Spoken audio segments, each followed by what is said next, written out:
Ramazan ayında oruç ve kronik hastalıklarla ilgili bir konuşalım dedik.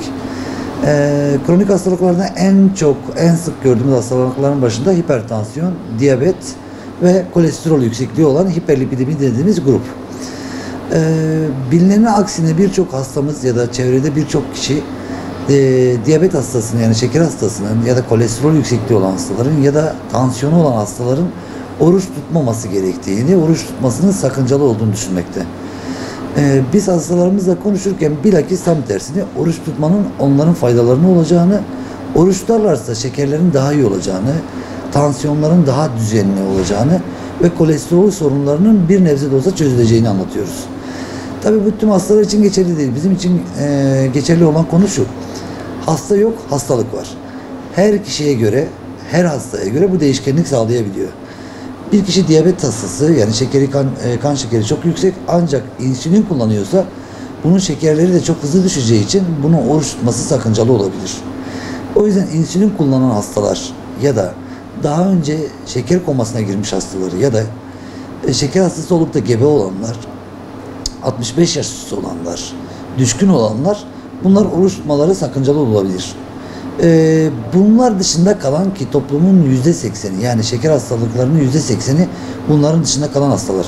Bunlar ise şeker hastalıkları için normal ilaç kullananlar, hap olarak kullananlar, herhangi bir insülin kullanmayanlar, sağlıklı bireyler, herhangi başka bir risk faktörleri olmayanlar, yaş aralığı işte 75 yaşın altında ve genç olan hastalar. Bunlar oruç tutmalarında hiçbir sakınca yok demiştik zaten. Hatta oruç tutmaları şekerli hastalıkları açısından da faydalı olabilir. Çünkü bunu sadece bizim dini açıdan tuttuğumuz, Allah'ın emri olarak tuttuğumuz bir orucumuz var ama bunu dini kimliğin ötesine taşıdığımızda bizim aralıklı oruç dediğimiz bir metodumuz var. Aralıklı oruç tüm dünyada inançları için değil de tamamen sağlıklı olmak açısından tuttukları oruç. Bu da yaklaşık 16 saatlik bir açlığa tekabül eden bir oruç tutuş hali. Tabi burada biraz oruç farklı, bizim orucumuzdan biraz farklı olarak gece de yapılabiliyor. Yani saat diyelim ki 7'den sonra hiçbir şey yemiyorsunuz. Ertesi gün saat 12'ye kadar hiçbir şey yemiyorsunuz. Ama su içebiliyorsunuz.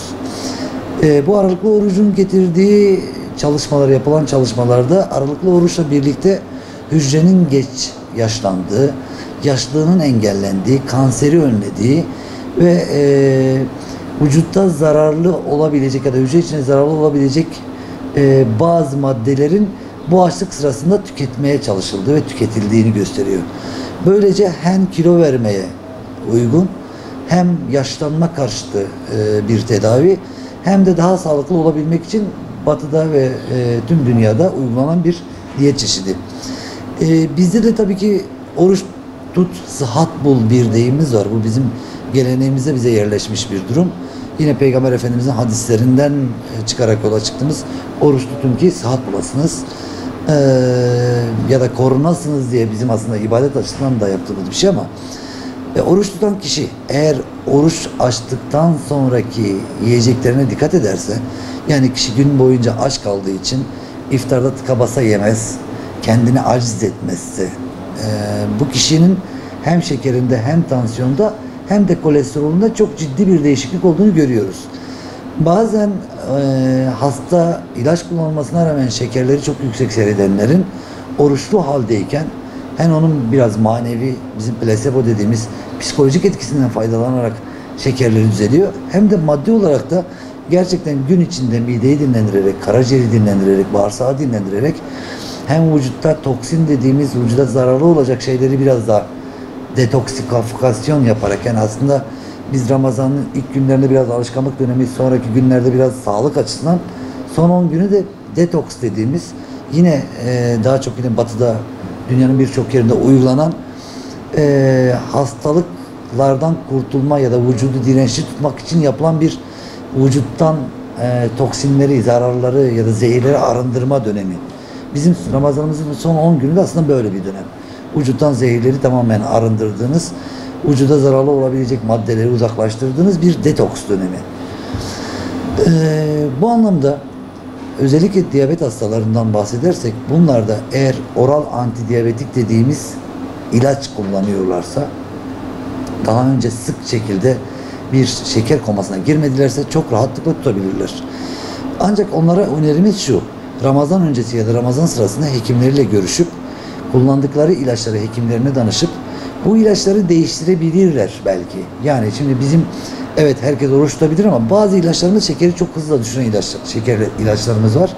Biz bu ilaçları değiştirip gün içinde şeker dalgalanmaları yapmayan ve sahur ve iftarda alınabilecek, günde 2 kez alınabilecek ilaçlarımız var. Ve bunlar da çok etkin ilaçlarımız gerçekten. Kişi sahurda ve iftarda 2 ilaç alarak hem şekerlerini düzenleyebilecekler, hem gün içinde şekerlerin çok düşmesini engelleyecekler, hem de şeker ilaçlarını düzenli bir şekilde kullanmaya devam etmiş olacaklar. O yüzden diyabet hastaların hekimleriyle danışarak bunu çözmeleri daha doğru olacak. Hipertansiyon hastalarına geldiğimizde ise bu çok çok daha önemli. Hipertansiyon ilaçları zaten günde çoğu kez tek defa kullanılan ilaçlar.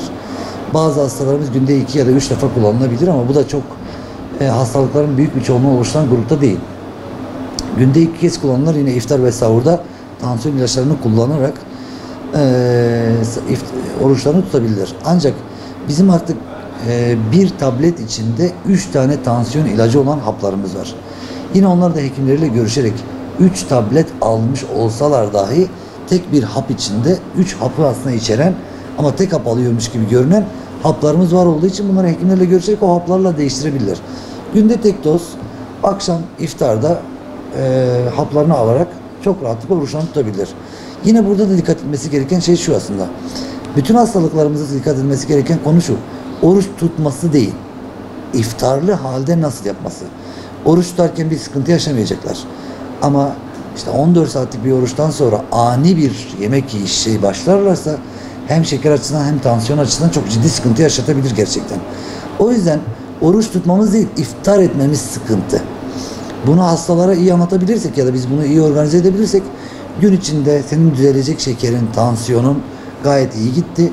Sen iftar saatinde çok fazla miktarda, hızlı bir şekilde hamur ürünleri, şeker ürünleri tüketirler. Kan şekerin çok hızlı yükseleceği için bunu istemediğimiz bir durum. Yani gün içinde tuttuğun oruç senin diyabetine fayda sağlarken açtığın iftar ise senin diyabetine zarar vermiş oluyor. O yüzden daha bitkisel, daha doğal, daha az miktarda orucumuzu açıp, mesela bir çorbayla orucumuzu açıp daha sonra akşam ibadetimizi yerine getirip akşam namazımızı kılıp sonra ana yemeğimizi yiyebiliriz. Tabi ister iftar olsun ister sahur olsun mutlaka yemekle birlikte yeşillik, tüm salata ürünlerini tüketmemiz lazım. Bu bizim hem yine bağırsak hareketlerimiz için çok önemli olacak, hem de kan şekerimizin ani yükselmesini engelleyecek çok önemli bir durum. Hem de gün içinde gereken tüm mineral ve vitaminleri sağlamış olmak açısından da fayda sağlayacak. Kolesterol konusuna gelince de yine kolesterol hastaları normalde diyetten özellikle trigliserit dediğimiz yağ, kandaki yağımız diyetten çok ciddi etkileşen bir yağ miktarı. O yüzden kişi yağdan fakir ne kadar beslenebilirse o kadar ciddi şekilde bu trigliserit düşer. İlaçlardan çok daha fazla bile etki eder. Aynı şekilde gün içinde açlıkla birlikte siz yağdan da fakir bir diyet yapmış olduğunuz için trigliseridi çok ciddi düşürmüş oluyorsunuz. Tabi yine kolesterol dediğimiz LDL içeriği düşürmemiz gereken diğer vücuda zararlı olan maddemiz ise yaşam şekli değişikliğinden çok etkilenir. Sadece diyette değil, egzersiz yapmakla, alkol bırakmakla ve sigara içmemekle. Yani siz hiç yağ yemeseniz dahi LDL kolesterolümüz karaciğerde yapıldığı için diyetten çok fazla etkilenmiyor, ancak yaşam şekli değişikliği dediğimiz karaciğerde iyi kolesterolü yapan, kötü kolesterol yapımını azaltan durumlar. Bu da başta alkolden uzak durmak, sigaradan uzak durmak ve günde yarım saat hızlı tempolu yürüyüş yapmak. Bunu yaptığınızda kolesterolü çok ciddi şekilde bir ilaç kadar düşürebiliyorsunuz. Ramazanda da eğer alkol kullanan biri ise zaten Ramazanda kötü alışkanlıklardan uzak tutacak bir mevsim. Belki vesile olup alkolü tamamen bırakabileceği bir mevsim. Kişi o dönemde alkol kullanamayacağı, sigara içemeyeceği ve de sonuçta iftar sonrası bir nebze olsun egzersiz yaptığında tamamen trigliseride yönelik yaptığımız o diyetin yanında kolesterole yönelik bir diyet de, egzersiz de, yaşam şekli değişikliği de yapmış oluyoruz. O yüzden bahsettiğimiz gibi çok düşkün olmayan yaşlı hastalar dışında ister kolesterolü olsun, ister şekeri olsun, ister tansiyonu olsun, bu kişiler oruç tutmasını şiddetle tavsiye ediyoruz.